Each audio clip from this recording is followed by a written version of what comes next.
Unlike a certain real world economy, we have what's called deflation in the world of chess, which is that ratings are getting crushed. Ratings are sort of going downwards. If you look at the top 10 list nowadays compared to the past, it's quite a bit different. Quite a bit different. And good morning, everybody. How you guys doing? Hope you're having a fantastic morning wherever you are in the big wide world. We're back. We're live. We're streaming once again, you guys. Well, I did not debate you guys. You guys can hear me. Very funny. Anyway, all right. So we're back. We're live. We're streaming once again. I did take a nice long vacation, you guys. Who am I talking to? I'm talking to myself, you guys. New shirt? Yeah, I'm wearing a new shirt. I think somewhere on the shirt you can see pineapples. You can actually see there's a pineapple right here. As I said, I took 1 week off from everything, so I did not look at almost any chess whatsoever and go from there. And they're out of stock in 3 2 1 exactly. Okay, so let's take a look at his games. So this was the first one. Now this was one of the games I did see a little bit of, you guys, so I will just talk about it a bit.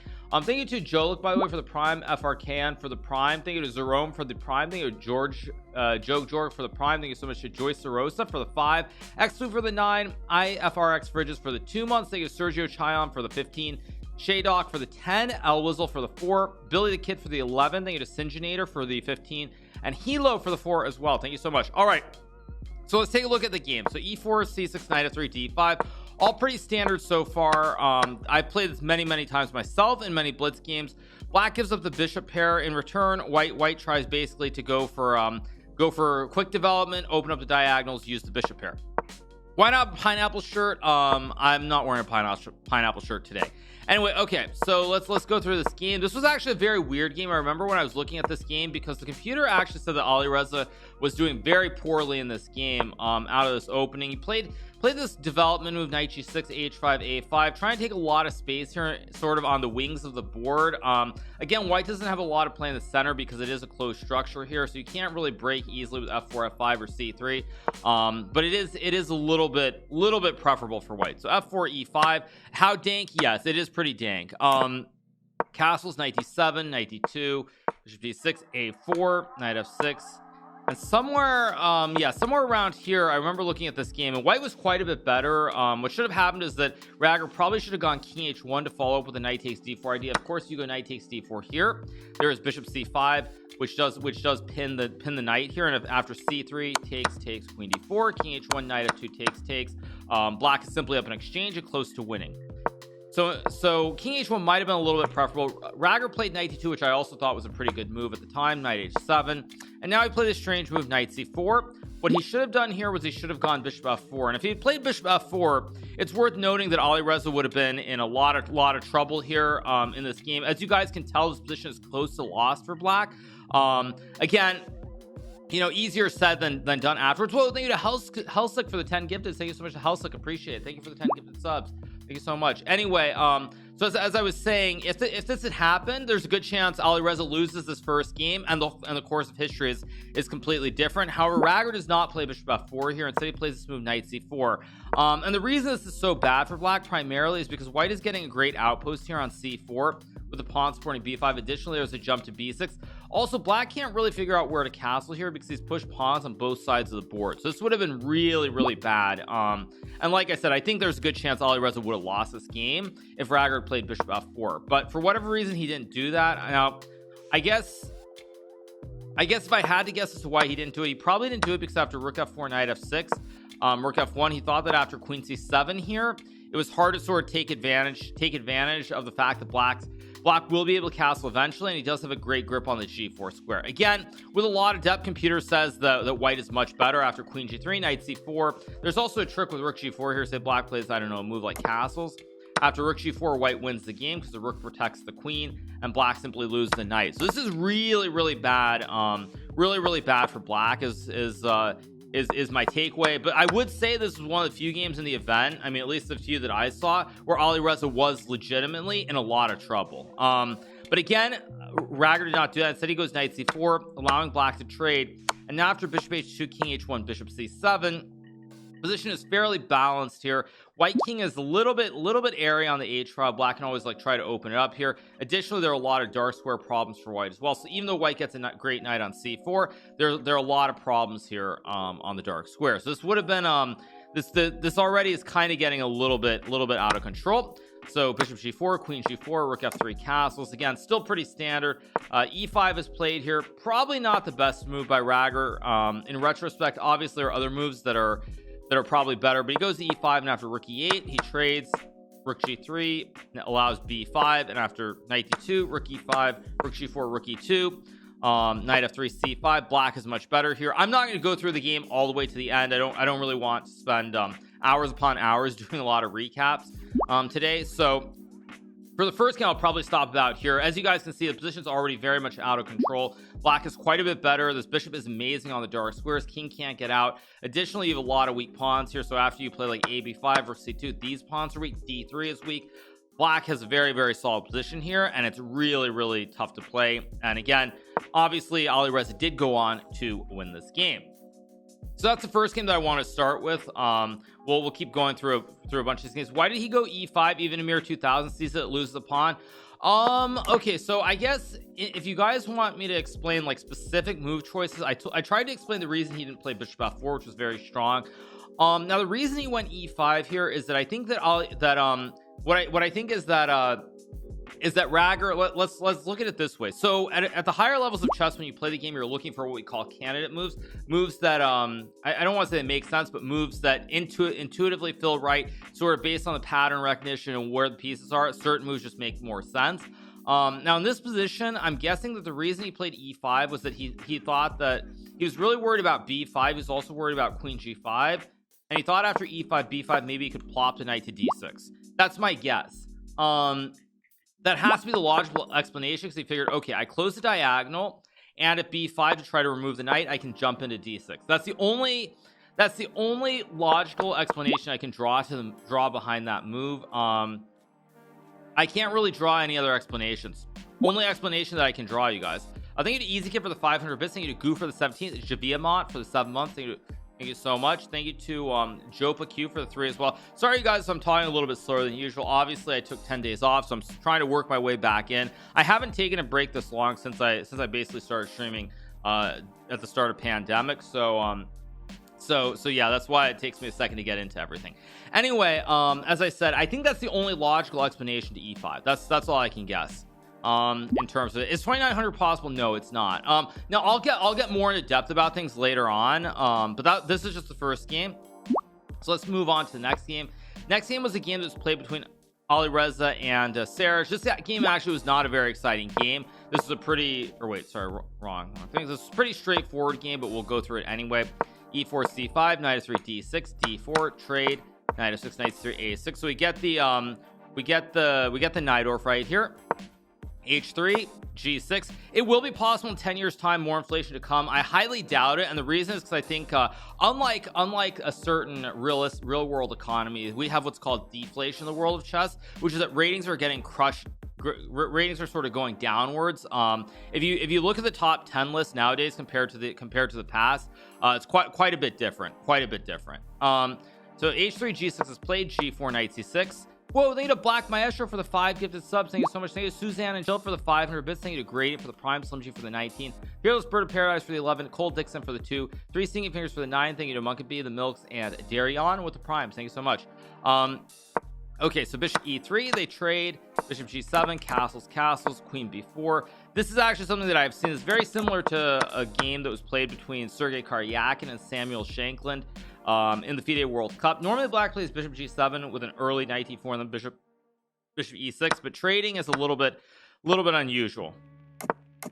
So queen b4, a5, queen a3, bishop d7, e5 is played here, knight e8, knight d5. And after bishop c6, you can already tell again it's a little bit of a shaky position for white, but it's a little bit still, there's a lot of complexity and a lot of piece play. So bishop g5 to trade, bishop takes e5, rook e5, bishop e7, queen d5, rook g1, queen d4. Now again, this game I did not look at really closely. I think somewhere in the middle here it got really messy. Let me see what the computer says here. It says bishop d5 and queen c7 is better. Very tough to play for a human. I mean, once you see it, it makes perfect sense, but I would say not realistic. So what happened in the game instead goes like this. Now of course if white takes the rook on f8 here, black can play queen takes rook and black will win the game here. And after rook g1, queen d4 is played here. Another very, very good move, by the way, from Sarich here to hit the pawn. Now if white takes on f8, black can go queen f2. And in this position, if you try to move the rook out of the way, like say rook h1, for example, black is queen e1, which is just a very, very clean checkmate. So of course white can't do that. White goes queen e3. The idea is that the rook on f8 still is trapped. You cannot move it because the knight is in the way. So queen e3, knight c7, trade, bishop g2, rook b8. And this one I'll just go through to the end because it's a pretty short game. Nothing exciting. Rook d1, king e7, g5, b6. Again, black tries to put the pawns on the blue tiles opposite of the light square bishop for white here. So h4, rook d8, everything comes off. C4, king e7, king c2. f6 is played. G takes f6, king f6, king b3, king e6, king a4.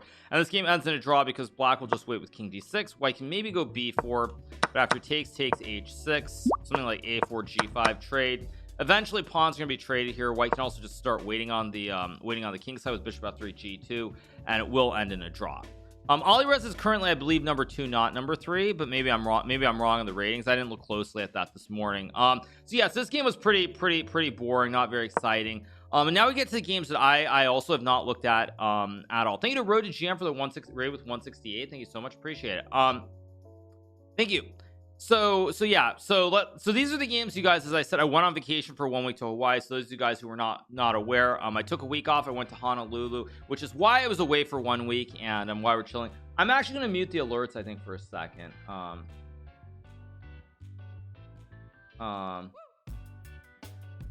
Yeah, I think I'll leave it like this. 1 second. Let me mute the alerts temporarily. Yeah. Okay. Go back here. Okay. How many poke bowls did I eat in Hawaii? I think I had 1 poke bowl, you guys. Anyway, all right, so let's keep going. So e4 is played. So again, Alireza plays the Hikaru Khan. Seems to be his favorite opening of late. It's fairly surprising. Fairly surprising that nobody seems to want to play very critical lines against him. This is another thing I would say that well, I'll give some general takeaways later, but what I would say is very strange is that, for example, everybody knows that Alireza lost this game to Fabiano in this advanced Hikaru Khan line with h4 h5. Now, like I said, this line with the 2 knights is playable, but it is extremely dry, and it isn't something that I would say is very challenging. If black knows what they're doing, generally black will be okay. So it's fairly surprising that it seems as though both Erdos and Rager were not sort of in the mood to play the most testing lines against the Hikaru Khan. The trade, bishop d3, knight 6, knight e2, h6, c3, bishop d6, all pretty standard here. Fairly balanced position. White again has the bishop pair, has the diagonals. At the same time, black has a very compact center. You can always play for e5 later on. He can also go for the minority attack with a6, b5, b4. So bishop c2, rook c8 is played. G4 is played. Oh, Ding is also 2800 as well. Wait, 1 second. Wait a second. I have to check something. Wait, Ding is. Wait, what? Ding. Okay, you guys. Okay, actually, I'm sorry. I have to take a break from the analysis for 1 second because Ding Loren's rating is apparently 2802, and Ding is playing a match against the 2600 in China. Sound familiar to something I said on stream recently, you guys? Does that sound like vaguely familiar to anything that I said recently? Yeah, Ding Loren at 2799 is mysteriously playing a match against a 2600 rated player. Yeah. All right. Anyway, yes, that's the good times. Good to hear. Yeah. Yeah, so I'm just gonna say that having seen that, it's not his fault he can't play top level events. Oh no, I'm not mad actually, you guys. I just find it comical because there was a certain rule that was put in place in regards to the FIDE Grand Prix cycle that's coming up in February, because FIDE made this rule that you have to play 9 classical games of chess, and they made this rule that if you haven't played 9 classical games, you're not eligible. And so what I alluded to is there were 3 players in particular who would not be able to compete: myself, Ding Loren, and Vichy Anand. And I think Vichy has like 4 games, Ding has like 6 games or something. And Ding is obviously playing a match specifically for that reason, to be able to qualify. All right, so anyway, back to the chess. Am I gonna play a match in December? what I will say on the topic, is I'm going to play the World Rapid and Blitz, and that's all that I'm going to say on the topic. People can infer what they want to infer from that, but I'm going to play the World Rapid and Blitz. So that's what I'm going to say.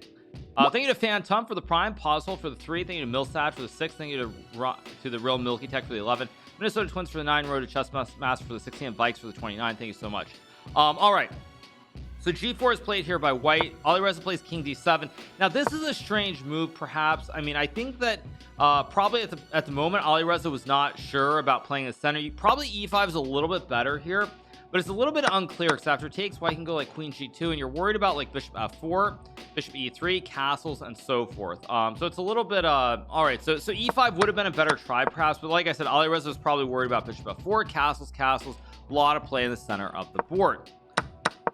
So instead he plays King D7, which is definitely looks very funny. It looks like a strange move, which I think it is, but at the same time the king is very quickly manually castling to the queen side, and black can play in the center almost immediately with rook e8 and e5. So while it looks a little bit weird, it actually is a pretty logical move. Now here G5 is played by Erdos, which is actually the start of going wrong. What White should have gone was H4 with the idea of playing G5 here.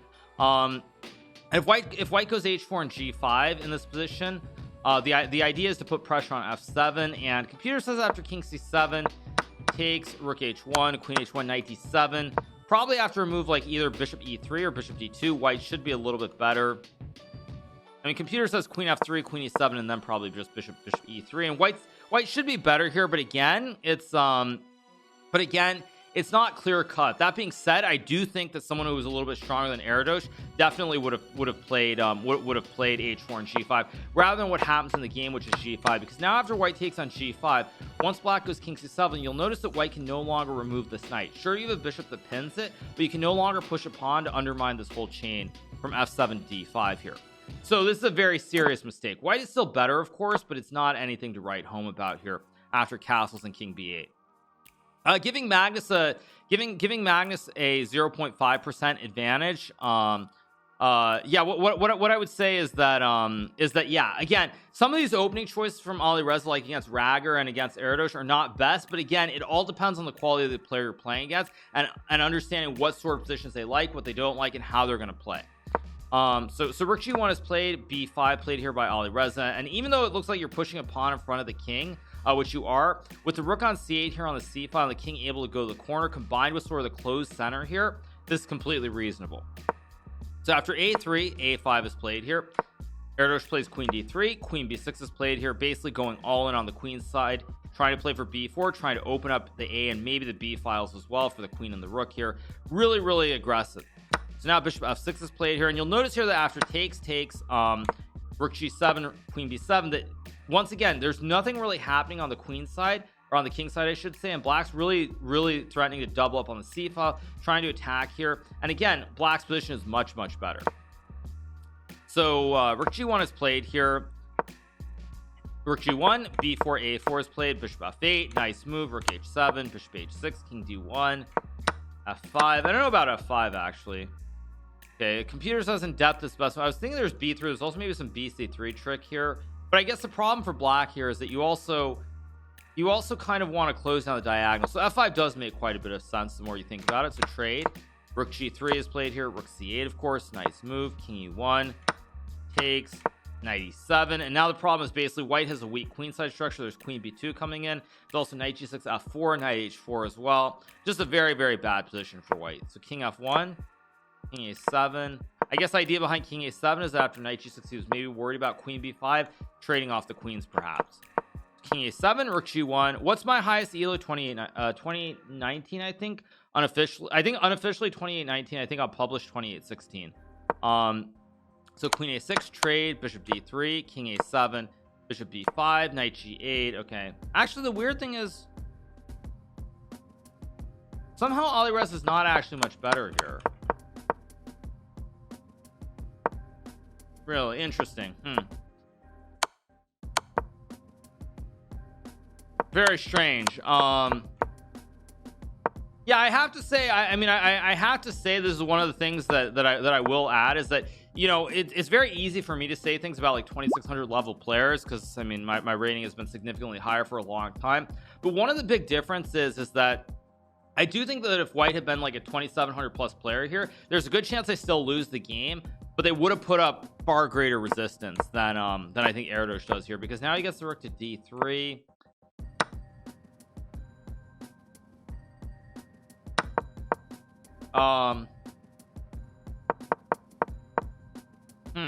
Okay, yeah, I mean 2600 feet, that's not saying that that's not saying that's like that's a bad rating or anything, but I would say that I would say that the resistance that 2700's put up is much higher. Rook d1 takes, yeah, bishop e8, rook c7. I mean, white has opposite colored bishops here and he's only down a pawn, but the problem is that all his pawns are weak here. All three, well, I guess a4 is not weak, but d4 especially is weak, and with all these center pawns, if black can never capture, the pawns are going to roll down the board. So this actually just looks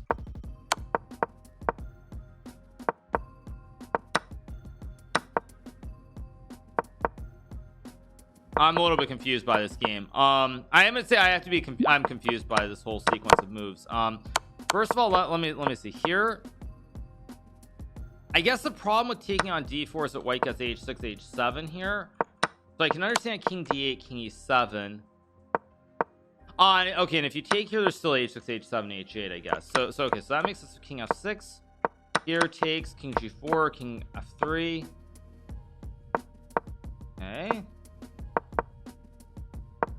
Okay, so black puts the bishop on a5 to prevent white from pushing up the board. Additionally, your king is on f3, so f2 is a little bit weak here. There's also rook c7 at some point, and white just basically loses the game here with rook d5 rook a3. All right, yeah, strange game. Anyway, as I was saying though, I would say that like this very good game by Alireza, well played at the end especially, but certainly his opponent did not put up the most resistance. So e4 c5 is played, knight f3 d6 d4. So I think we got another Najdorf here, and now Alireza plays bishop e3. That previous game against Sarah, she played h3 and g4. So e5 knight b3, bishop e6 queen d2. Oh yes, actually this game I did see a bit of. This was a strange game. Yeah, so g5 h4, all pretty normal. Takes queen d5 queen c7 knight d2 rook c1. Yeah, so castle c3, and we reach this basic position where black's bishop is a little bit shaky on e7, and you have these pawns in the way you can't really activate the bishop easily. At the same time, later on you might be able to play f5 and open up the f file and open up this diagonal as well. So there is play for black. So g6 rook c2 rook b8. Okay, all pretty normal. Rook c1 a5, and now b4 is played here by Alireza. A very good move, by the way. Again, one of the things I would say about this move is just very good positional understanding to play this move, because normally as we said, as I've said many times, you don't really want to be pushing pawns in front of your king. Now it really depends on the situation, but here the king is not really that weak, because even if black gets like rook a8, I'll just play some random moves here. Even if you can get let me put this position, even if you get a position like this where you can trade, you're still not breaking through on the a file, because this lone rook covers the pawn. So this is just a very good positional understanding. I'm not going to explain why this is a great move, because again, this is already, I would say, 2400 level at least to understand the concepts behind this move. Imagine ever going b4 in that position. I mean, I think I would play b4 there. I think there's a very good chance I would play b4 here, actually. If I had 10 minutes to think, I think there's a very high chance I would play it. But I would say again, this is something that's very this is very high level. This is like very high level. I would say 2400 plus in terms of understanding why it's such a good move. Like I mean, I think anyone could play b4, but I think to understand conceptually why it's so strong, you have to be at least like 2400 plus at least. So rook c8 a4, explain it. Well, basically the point is that white's king is not under attack. We just look at the pawn structures conceptually. How does black attack here? Your knight is off on the rim. For example, let me show you guys something. So let's say I'm just going to magically put the knight on another square. Let's say we get some position like this, for example, where you get like a knight to b6 where the knight can jump to a4 or c4, for example. Black would actually be quite doing quite well here, if not being much better. But the problem is that in this position, as we look at this position, the knight is all the way off on the rim. The knight's not in the game. So how do you attack? Your bishop can't do anything, their pawns in the way. So just look at this bishop on e7, no real squares. You can't go this diagonal because I take. Pawns are in the way, so you can't do anything this way either. So your bishop and your knight are basically out to lunch, and so because of that, you can't use either of these pieces. So it really only leaves you with a queen and 2 rooks here. Now, as I said before, you can't really attack. I'm just going to set this up even here. Like, you can't really attack on the a file because you just have the 2 rooks, which are nice, but the queen and the rook both guard this pawn, so you can't really attack on the a file. And then the third problem is that if we look at this position, if you ever open up the c file, white controls the c file. White has the rook stacked on c2 and c1, so black basically does not have a lot of play here. Like I said, it's pretty, I mean, this is pretty complex, pretty advanced stuff. I mean, it's pretty advanced. It's still even. Well, I made a couple of random moves, but yeah, that's the thing, is that basically if you open up the file, white's going to control this one, and you can't really use the a file because the a2 pawn is guarded very neatly by the queen and the rook. I only explained why is it good. It's good because it takes space, and eventually white's going to try to play against these pawns. You can play c4 and open up. You can also go knight b3 and knight a5 as well, and these pawns are actually quite weak here. But it's very advanced, and I could explain it till on my head is till I turn blue, and probably it still is not going to make a lot of sense. Rook c8 is played, a4 played by Alireza. Now, oddly enough, computer does not like this move, which is quite interesting. And you know, this is one thing that I would say, for especially for like Magnus, when he looks at this game, or when the higher players, when the stronger players look at this game, the results are very impressive, but you are seeing a lot of mistakes in these games from Alireza in some of these positions where he's close to winning, where he's much better if not winning. So that is the one critique that I do have. I'm not saying a4 is not, actually a4 is not a terrible move, but it's definitely not the best move in this position, because after a4, as the computer points out, there is this exchange stack, and it's very strange. When you trade on b6, you'll notice that now the black knight is jumping into the game. Black has f4 now, whereas in this position, if you look back here, you can go knight f4 if you want to, but white will always take. And so after takes and rook b6 here, it's quite tricky to play, because once you take, I'm also threatening rook c5, and so if you go like king a1, for example, there's maybe rook c5, maybe knight f4. Computer, I think, still says white has something after knight c4, right? Knight c4, queen b8, and it still gives white something, although this is already starting to get a little bit messy here with the rook and the knight in the game. Queen f1, there might be queen b7 or d5. Again, white's probably better, but it's starting to get very messy, and I suspect that in this position there's probably queen b5 is insane. I know computer likes queen b5. Oh wait, actually wait, can white just take, because take should take? Wait a second. Oh wait, white can just take on b5. Wait, because you have this tricky with queen c6 and cb4.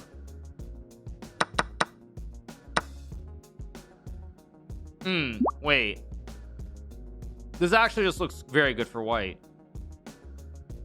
Oh, that's what Alireza does right after. Oh, what happens? Oh oh, okay. Oh, okay, so his opponent blunders right into a different version of it. Okay, that's actually really funny. Okay, so his opponent blunders right into it. No, I mean, queen b5 is actually just probably a cleaner version, simply because a4 allows that line with rook b6, but after this, this works. But his opponent actually just blunders queen c6 anyway. And after cb4, you sack your queen, but you have 2 rooks, and you're going to win either the queen on c6 or the rook on c8, because the stack is too strong. So trade, rook b8, a5, of course. Now white's just winning this endgame. Active pass pawn, outside pass pawn 2 going up the board. Bad bishop, bad knight, both are not in the game here. White's completely winning. So knight f4, rook c7, a6, yeah, a7, rook b7, or oh, I guess rook b7 would allow knight c6 takes, b7, knight a6, rook d5. Yeah, and I mean, this is all pretty standard here. So just a big blunder by black. White and black play play rook b6. You can't play rook b6 after queen b5. You can't go rook b6, because I would just take your rook here. And if you go rook b8, you can just go queen a4 takes and rook c2. So this just looks winning to me, because white can go a3 and consolidate the chain here, and black again doesn't really have any piece plays. Bishop and knight are just so far off to the side here that nothing is really happening. So that's just my general read. That being said, very nice play by Alireza. A4, maybe not technically the cleanest way, but still he plays it. Yilmaz does not see the nasty trick. He takes on B4, and of course after queen c6 the rest is history, as they say. Opponent must have been confused after A4. Yeah, I mean probably he was confused. I mean, again, like I said, this is the difference between 2600 players and 2700 plus players, is that when they get into some of these positions outside of preparation, these middle games, they will make mistakes that you won't see you won't see from 2700 plus players. So it does no, A4 is not a bad move, to be clear. I think A4 is probably completely fine, but it leads to a mess in a situation where I don't think I don't think it was where it was necessary, I guess is what I would say. Yeah, chat thinking being good at chess makes you smart. It's like thinking being good at Monopoly makes you smart. Of course, I've said that a million times. Only works against 2600. No, I'm not saying it only works against 2600. Again, when I say these things, you guys aren't going to understand it, and that's just like that's just because there's a difference in understanding. What I'm saying is that the 2600s and 2700s, the biggest difference is the consistency and the lack thereof of specific blunders from 2700 plus players. That's not to say they won't make blunders, but I would say this: the 2700 would never play A takes B4 here. Would never play A takes B4 and blunder this. Maybe if the circumstances are right, like they lost a really bad game the previous day and they're like their mindset is off or anything, or they're in a bad move or whatnot, it could happen. But at the start of a tournament, a 2700 would not play A takes B4. They would lose this position probably, but they would not play A takes B4 and allow queen C6. I will say that just straight up. So that's what I would say, to be very, very clear. All right, so anyway, where were we? So yeah, very nice win for Alireza in this game, and let's keep moving on. Next one is against Gabriel Sargsyan as well. Yeah, I mean in general, it's not an absolute rule. I'm saying in general, 2600s can obviously play very well, but on average the consistency is going to be significantly lower, is what I would say. So d4 d5, what do I think of Arjun's performance in Tata Steel? I will be talking about that a little bit later on as well. Can I play? We've seen these. Well, I actually have not seen these games, Roop. I was on vacation for the last week, so I haven't so I'm completely out of the loop. I didn't see any of these. I think actually Sargsyan's game I saw very, very briefly as well, but after this game I didn't see anything. So let's see. So knight f3, knight f6, we have the Slav here, dc4, a4, bishop f5, all pretty normal, pretty standard. Bishop g6, white can play e4 here and gambit a pawn, or knight e5, h4, both are playable. Trade, rook d1, e4, e5, d5, rook, bishop c3, d6. And so this line is a situation where black ends up winning material here, but white has the bishop pair and a very strong pass pawn, so it's a very tough position to play. And I would also add something else. Some people were telling me that this is some people are telling me that this is not good for white. White is a little bit better, but I do think the engine is evaluating it too highly right now at the start of this. So bishop a2, b takes a4, bishop a3, queen c3, queen c3, f3. Of course, black cannot take the bishop here because there's bishop f7, which would win the queen on a3. So he goes rook a b8, rook c1, queen d4, king h1, and now c5. And in this position there was some repetition here, right? I think it was this and rook c1. Oh wait, no, that was queen a5. I remember looking at this, but there was some repetition here the computer gave. I don't remember what it was. I guess computer says bishop c4. Maybe it's not a repetition, maybe it's just equal actually. But bishop c4, rook b6, queen a2, very computerish idea. Target the pawn here on the diagonal, and both these diagonals are open. Again, very, very tough to play. I don't think a human would find this. It's very, very, very strange conceptual idea to put the queen on a2. Although of course once you see this, as with everything computers wise, once you look at this with a computer, everything obviously makes sense. Like without the computer, bishop c4 and queen a2 is not very logical. The moment you see it, it's like the most obvious idea. It's the most obvious idea in the world with bishop c4 and queen a2. So yeah, it just happens. So rook c1 is played, queen a5. Black has up 2 pawns here, I believe. 1 2 3 4 5 6 7. 1 2 3 4 5 here. d1, queen b5, queen c6. Okay, all pretty normal. Queen b8. Actually, queen g3 is a big mistake here, because the one thing white has, even though white is down 2 pawns, is white has a very strong pass pawn. And even though the bishops look really beautiful here, they're not doing anything. Bishop on a3 can't do anything because the pawn blocks diagonal. Additionally, this bishop looks pretty attacking f7 and g6, but it's also not doing anything. So if you end up losing the d6 pawn, these bishops really just aren't going to be enough for all the pawns you've lost. So queen g3, queen b8, he goes bishop a2, rook d6, and now, I mean, basically white's just completely lost here, because even though you get a pawn on g6, black is going to be getting c4. There's also queen e2 as well, and everything is kind of collapsing here. Like I said, this bishop on a3, it looks pretty, but it's not in the game because the knight guards the pawn, and so the diagonal is just flat out closed here. So queen g5, queen e2, trade, and now rook c8, and again, beautiful bishops, but just aiming at nice squares, but nothing really is going on here. And of course Alireza goes on to convert this, so I'm not going to go through the rest of the game. Let's move along. Next game is Alireza against Master Vasilis. This game I did not see at all. Wait, sorry. Let me move back. So e4, c5, knight f3, e6, d4, trade, knight c6, knight c3, queen c7, bishop e2, a6. We have the this is like a Khan Taimanov, I guess you could say. I think more Taimanov and Khan. Knight f6, queen g3, queen takes g3, d5, ed5. I had some game like this actually in an online event a little while ago. This is standard theory, by the way, with queen g3. White's maybe a little bit better, although it's not completely clear cut in this middle game. d5 trade. The reason white's probably better is because white can go like knight a4, b3, c4 at some point. Additionally, you can also go g4, g5, try to play on the king side as well. So white has a lot of play here. And again, bishop is the pawn structure is nice here, 5 connected, but black can't start pushing in the center. White should be better. So bishop f4, bishop b4, bishop e5. Okay, also this idea, which I didn't mention, bishop is very nice. It guards the knight, targets g7. Additionally, black castles. At some point there might be an idea like takes and just castles with like a double stack here to win the pawn on h7. So it's very tricky. So king e7 is played here, g4, bishop b7, a3, bishop d6, trade, g5, knight d7, castles, h6. Okay, actually it does not look so special for white, I have to say. So how did he win this game? g3, f5, logical move. Now for rook h1, there's always a d4 trick, opening up the diagonal here. Rook d4, knight f6, rook b4. Knight f6 probably wrong. Okay, computer says rook f8, not very human. Knight f6 is definitely the human. Whoops, what did I leak? I didn't leak anything. I leaked Yahoo Finance. Okay, big deal. What? Oh yeah, I can just check on my other tab. Tesla 1196, Nvidia 346. Life can't be any better. Anyway, all right. So rook d4, knight f6, rook b4, king c7, rook h4. Rook to h8 is played here. F3. Okay, white's maybe slightly better, but hard to prove it. So e5 is played here.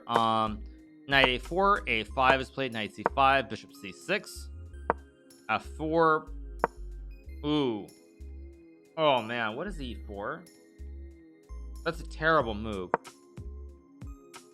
I mean, black should just go king d6 here, because the thing is, even though white has a better pawn structure here on the queen side, g3 is just as weak as h6 and f5. Actually, f5 is not even weak because you can always go bishop d7 to guard. This g3 pawn is just as weak as h6. So e4 is a horrible move. Again, getting back to the point that I'm making about 2600 level players, you will see some of these mistakes. So e4, yeah, knight b3. I mean, even knight e6, knight d4 looks very attractive. Actually, computer prefers knight e6, weirdly. I don't know why, but knight b3, of course, completely reasonable. King b6, knight d4. Maybe it's actually the same thing, just knight e6, king b6.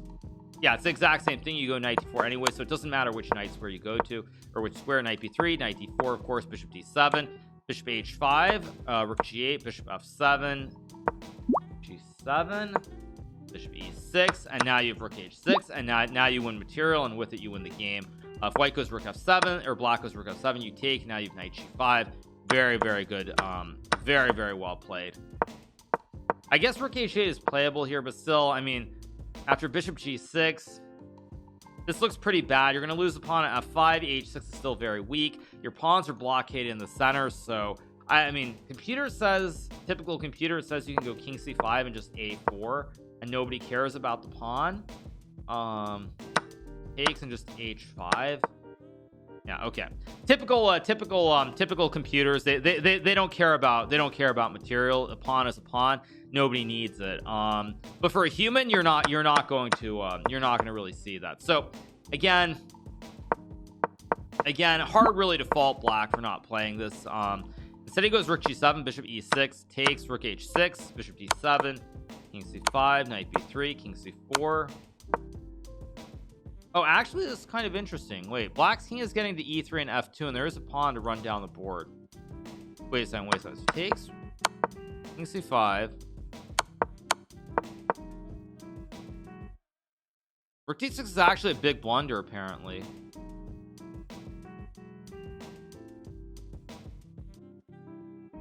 Oh, knight takes a5 was, oh, king d2 was, king d2, and then after rook g3. I'm not going to look at the engine. Let me reload. Why is it doing this? After knight a5, king b5, knight b3, king c4. Where's the win? Rook f7 and then rook c7 check, and you're winning. Tricky position though. What happened? Google Translate. Oh, so it's glitching. Okay, let me reload it. Why is it glitching like that? There've been some errors. There've been some glitches. Okay, so let's get back here. Yeah, so okay, so back here, so king d2 is the right move, and after rook g3 you just take on a5. Translate the moves exactly. And yeah, king b5, king c4, rook f7, rook c7, and then you bring the knight back, like say, I don't know, bishop e8, rook c7, king b5, knight d4, king b6, rook e7. Great blockade by the knight, blockades the pawns. Rook stops e3, and white should be completely winning here. So knight takes a5 is played. Rook d6 here. Bishop b5. Again, like I said, this is the one critique that I do have. About some of these games or some of these situations is like when he's gotten some of these positions where he's been winning. I mean, he's been much better, if not outright winning. He has made some mistakes in these end games, which I feel like, say like against Magnus, it would not fly. Went all in. No, it has nothing to do with going all in. When you say going all in, really you can only apply that to being black. Going all in with white is not really the same thing, because white generally has more control over the game. And so because of that, when you use the term all in, normally that is specifically with black. Everyone makes mistakes, yes, but this is actually quite a serious mistake, because this goes from much better. After king d2, it's like much better. It's almost +1. It goes from +1 to basically being better for, maybe not better for black, but black is completely fine. Actually, maybe black is better. Let's see. So computer says king e3. Is this really winning once I let it get depth? It actually is. No, it actually is. This actually is really quite bad. b4, king f2, knight b3, e3, and knight d4, and you have to sack the knight. I mean, yeah, actually, you see, this is what I'm saying, you guys. Like this is what I'm saying. Maybe king g3 is bad, but this is what I'm saying. Like if you look at the entire game, there are some of these errors that creep in that I know, like against Magnus, would not work. Oh, it's funny, now computer says it's still zeros, so maybe it's okay for white, but as I said, this is one of the things, is that like when you play against someone like Magnus, these are the sorts of little things that will matter much more. All right, so bishop b5, rook b6, bishop e8, king. Oh, so he lets Alireza get, Alireza gets king d2 anyway, and now after e3 you go king e1, because king e4 there's rook e6. He allows it anyway. Knight b3 is important, not rook e8, because after rook g3, sorry, not rook g3, rook h7, there's just a clean checkmate here. King is stuck, but knight b3 is a nice little touch here. Go knight d4 check, remove the king from f3, pick up the e3 pawn, and the rest is history.